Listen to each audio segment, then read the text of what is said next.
Hey guys, I'm Ben and welcome to another episode of Underground Reviews. When we talk about supergroups in extreme metal, no one really comes close to the consistency and success of Sweden's Bloodbath. Formed back in 1998 by Anders Nyström from Catatonia, Jonas Renski also from Catatonia of course, Dan Swano from Edge of Twilight and Nightingale and a million other projects, and of course the mighty Michael Åkerfeldt from Opeth. The original intent, spawned after a night of hard drinking, was to create a fun side project that would resurrect the classic old school pure sound of Swedish death metal, which the guys felt had been somewhat diluted and polluted over the years. With that, Bloodbath was born. Now, after various lineup changes, most notably on the vocal front, with both Peter Tägtgren from Hypocrisy, Pain, The Abyss, and various other projects, and of course Nick Holmes from Paradise Lost, respectively replacing Michael Åkerfeldt, Bloodbath have released their 6th full-length album, Survival of the Sickest.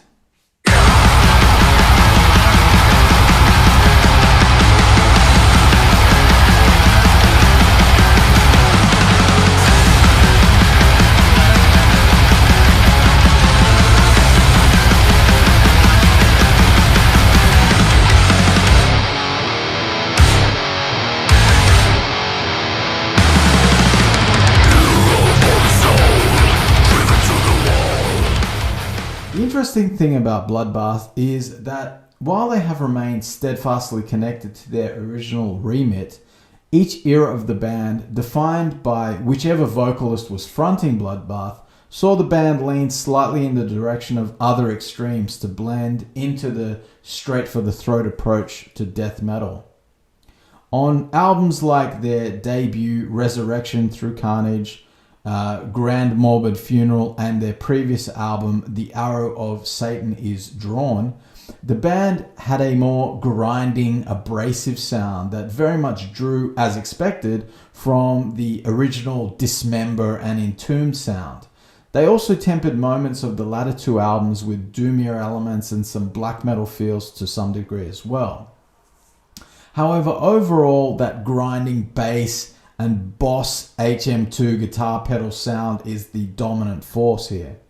However, on the album Nightmares Made Flesh, the sound was more reminiscent of the late 80s, early 90s Florida death metal scene, at least to my ears anyway. Equally as heavy, but with less of that stereotypical Swedish grinding guitar sound.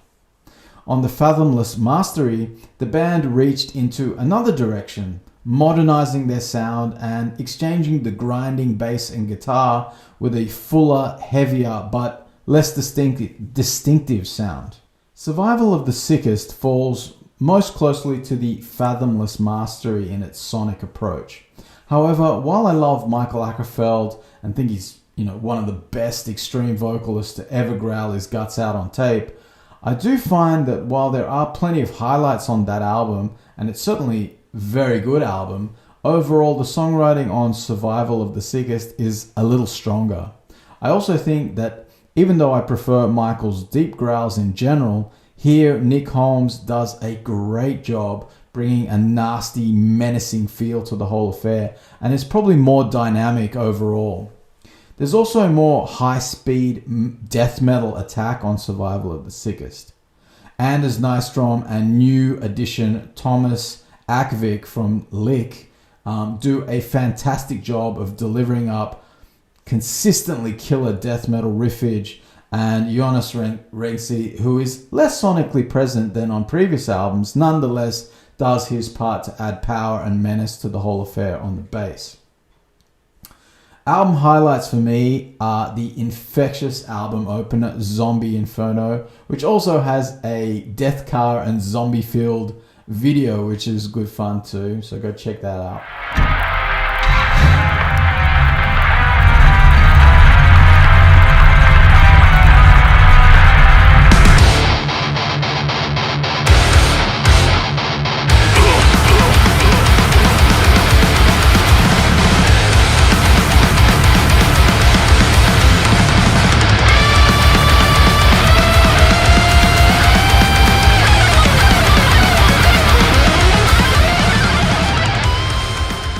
the absolutely pulverizing Putrefying Corpse, which is one of my favorites, and it just comes out with a solid boot directly to the face, just total fucking badass. Malignant Magnet Therapy is awesome, great title too, which has a sick groove while retaining the heaviness. Born Infernal has some little bits of keyboard flourishes that almost hint at something grander in a sort of maybe symphonic sense, although it doesn't really go there.